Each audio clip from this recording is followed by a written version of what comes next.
काम पीड़ित शूर्पणखा का आगमन तथा भार्या बनाने का अनुरोध।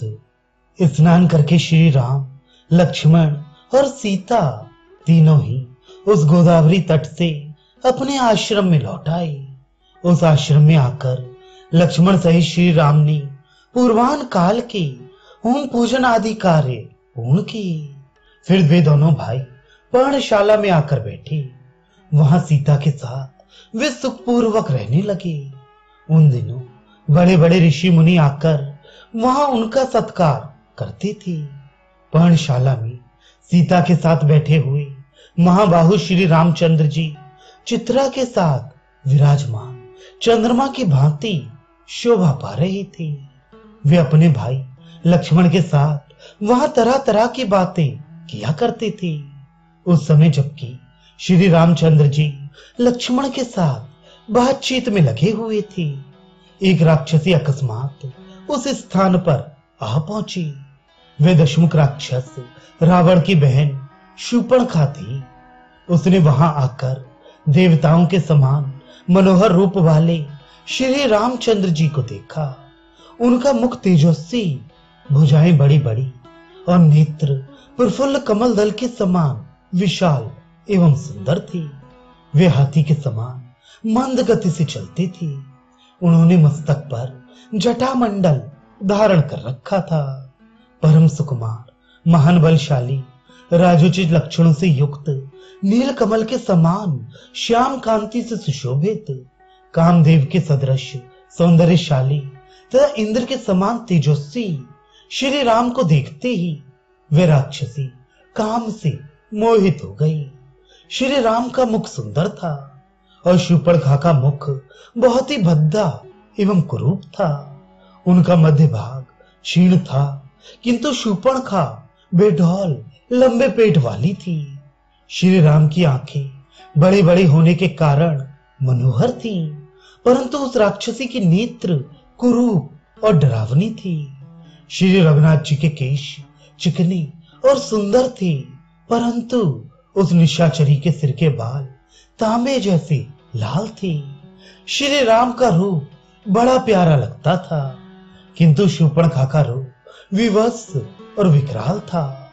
श्री राघवेंद्र मधुर स्वर में बोलते थे, किंतु वे राक्षसी भैरवनाद करने वाली थी।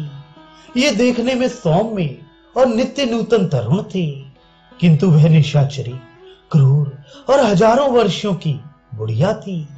ये सरलता से बात करने वाले और उदार थे, किंतु उसकी बातों में कुटिलता भरी रहती थी। ये न्यायोचित सदाचार का पालन करने वाले थे और वह अत्यंत दुराचारणी थी। श्री राम देखने में बड़े प्यारे लगते थे और शूर्पणखा को देखते ही घृणा पैदा होती थी। तो वह राक्षसी काम भाव से आविष्ट हो मनोहर रूप बनाकर श्री राम के पास आई और बोली, तपस्वी के वेश में, मस्तक पर जटा धारण किए, साथ में स्त्री को लिए और हाथ में धनुष बाण ग्रहण किए, इन राक्षसों के देश में तुम कैसे चली आई? या तुम्हारे आगमन का क्या प्रयोजन है? ये सब मुझे ठीक ठीक बताओ।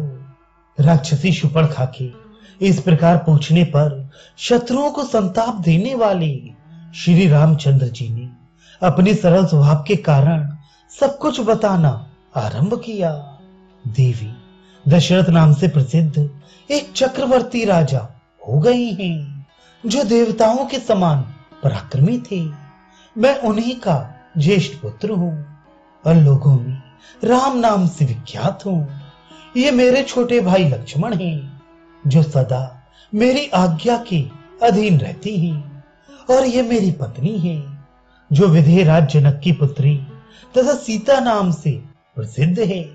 अपने पिता महाराज दशरथ और माता कैकेयी की आज्ञा से प्रेरित होकर मैं धर्म पालन की इच्छा रखकर धर्म रक्षा के उद्देश्य से इस वन में निवास करने के लिए यहाँ आया हूँ।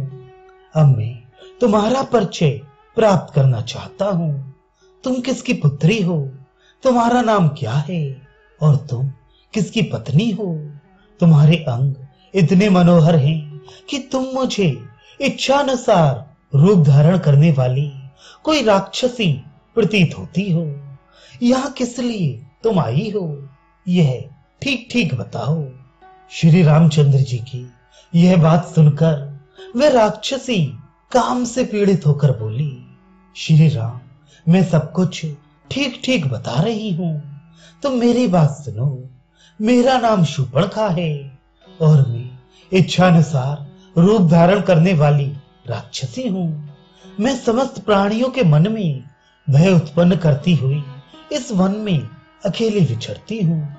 मेरे भाई का नाम रावण है, संभव है उसका नाम तुम्हारे कानों तक पहुंचा हो।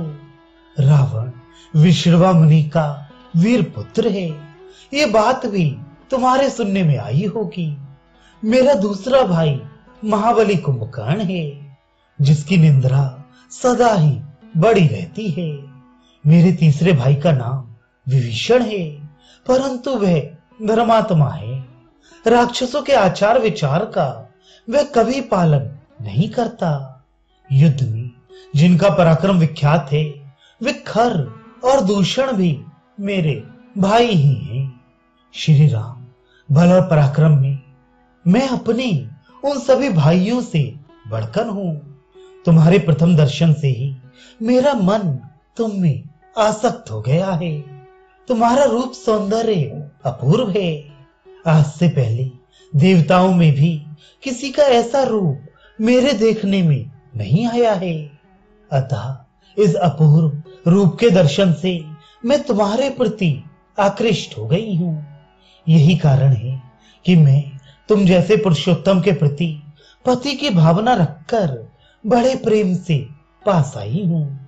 मैं उत्कृष्ट भाव, अनुराग अथवा महान बल पराक्रम से संपन्न हूं और अपनी इच्छा तथा शक्ति से समस्त लोकों में विचरण कर सकती हूं। अतः अब तुम दीर्घ काल के लिए मेरे पति बन जाओ। इस अबला सीता को लेकर क्या करोगे? ये विकार युक्त और कुरूपा है, अतः तुम्हारे योग्य नहीं है। मैं ही तुम्हारे अनुरूप हूं, अतः मुझे अपनी भार्या के रूप में देखो। ये सीता मेरी दृष्टि में कुरूप, ऊंची, विकृत, धसे हुए पेट वाली और मानवी है। मैं इसे तुम्हारे इस भाई के साथ ही खा जाऊंगी। फिर तुम काम भाव युक्त हो मेरे साथ पर्वतीय शिखरों और नाना प्रकार के वनों की शोभा देखते हुए दंडक वन में विहार करना। शूर्पणखा के ऐसा कहने पर बातचीत करने में कुशल ककुत्स कुलभूषण श्री रामचंद्र जी जोर जोर से हंसने लगे।